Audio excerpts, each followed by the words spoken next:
On vous a vendu la VAE comme une démarche simple et rapide? Eh bien, c'est faux. Cela relève d'un projet de vie. Et c'est pour ça que tant de candidats lâchent. Dans cet épisode, on va décortiquer ensemble les erreurs les plus fréquentes. Et surtout, comment les éviter. Bonjour, je suis Anne Bérengère. Après une reconversion, je suis aujourd'hui accompagnatrice VAE. J'aide les adultes à transformer leur expérience en diplôme. Ici, on parle engagement, motivation et stratégie concrète pour vivre sa VAE sereinement. D'après un rapport de la Cour des comptes, en 2022, près de 44 000 candidats avaient obtenu leur recevabilité. Sur ces 44 000, seuls 30 055 d'entre eux se sont présentés devant un jury. Mais alors, où sont passés les presque 14 000 candidats qui ne se sont pas présentés? Eh bien, souvent, ils ont mis leur projet en pause, voire ils ont abandonné. Vous vivez une situation similaire? L'envie de tout lâcher vous titille? Eh bien, rassurez-vous, vous n'êtes pas seul. Arrêtons-nous aujourd'hui sur quelques raisons qui peuvent mener au désengagement et voyons ensemble quelques astuces pour éviter de tout lâcher. La première raison que j'ai envie d'évoquer avec vous, c'est la sous-estimation du temps. Une VAE prend du temps, parfois plus d'1 an. Et pas seulement le temps long. Elle occupe aussi vos soirées, vos week-ends, elle s'insinue dans vos pensées. Beaucoup sous-estiment cette charge mentale. Une candidate me racontait qu'elle travaillait chaque jour sur son dossier, jusqu'à en perdre le plaisir d'écrire. Évidemment, cela s'est ressenti dans ses écrits. Elle a fini par s'accorder de vraies pauses et tout est redevenu plus fluide. Le premier réflexe, c'est d'en avoir conscience. Puis, on va essayer de prévoir un planning réaliste, avec certes du travail, mais aussi de vrais moments de pause et surtout sans culpabilité. C'est ce juste dosage entre rigueur et souplesse, entre travail et pause, qui fait tenir sur la distance.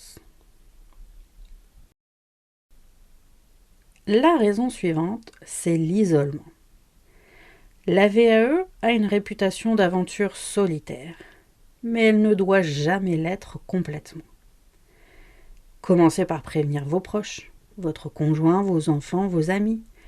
Ils comprendront mieux vos absences, vos coups de fatigue, et ça, croyez-moi, ça change tout. Au travail aussi, prévenez vos collègues ou votre hiérarchie. Leur soutien moral joue beaucoup et les discussions en équipe pourront aussi vous servir à prendre de la hauteur. Parfois, des aménagements d'emploi du temps sont possibles. On y reviendra dans un prochain numéro. Et surtout, évidemment, faites-vous accompagner.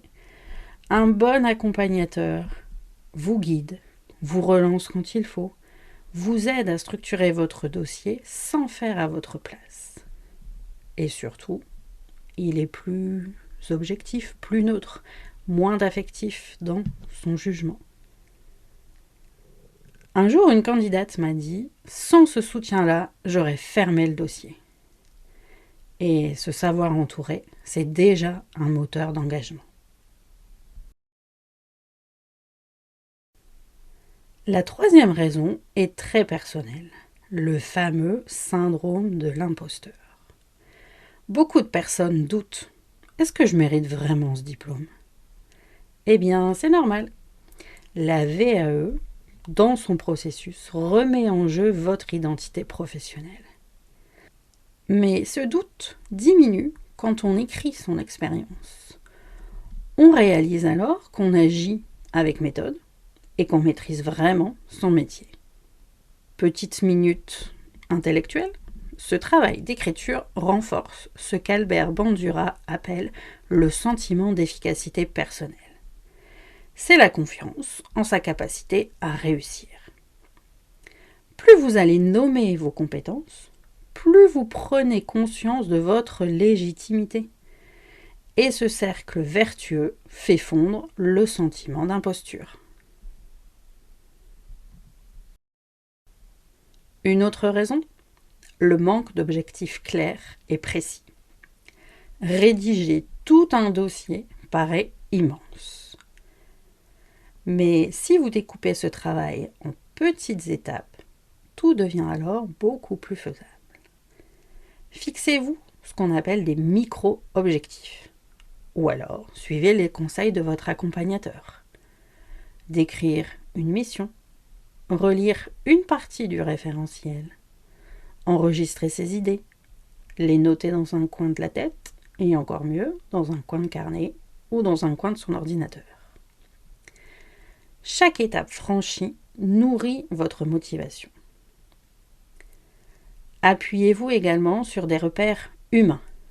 Votre accompagnateur, vos collègues, peut-être des groupes de VAE ou des forums sur les réseaux. Partager ces avancées va vous donner de l'énergie. Attention, toutefois, on peut trouver sur Internet des faux bons conseils. Vérifiez bien vos sources et entourez-vous pour éviter de tomber dans ce piège. La dernière raison que j'ai envie d'aborder avec vous dans ce numéro, c'est le syndrome de la page blanche. Écrire n'est pas naturel pour tout le monde. Alors écrire tout un livret, ça l'est encore moins. Certains vont vouloir attendre le moment parfait pour s'y mettre. Ce moment, soyons honnêtes, il n'arrive jamais. Si pour vous, écrire, ça vous bloque, eh bien, racontez à voix haute. Enregistrez-vous, faites-vous interviewer par votre conjoint, vos collègues, peu importe. Ensuite, transformez ces paroles en texte. Évidemment, faites attention à la syntaxe, on n'écrit pas comme on parle. Le plus difficile, c'est de commencer. Après, les mots viennent plus facilement, les idées sont plus fluides. 5 points pour résumer ce que je viens de vous dire. Le premier, soyez lucide sur la durée du parcours. Le deuxième, ne restez pas seul, entourez-vous. Le troisième, croyez en vos compétences. Elles sont réelles, vous ne seriez pas là sinon. Quatrième, découpez vos tâches, avancez pas à pas. Et le dernier, dédramatisez l'écriture. Écrivez, relisez-vous, ajustez au fur et à mesure. La motivation se nourrit d'organisation et surtout de bienveillance envers soi-même. Si cet épisode vous a parlé, abonnez-vous et partagez-le à une personne concernée par la VAE. Si vous avez une question, une idée de thème ou bien l'envie de témoigner, le lien est dans la description. C'est votre retour qui enrichit ce podcast. Merci pour votre écoute.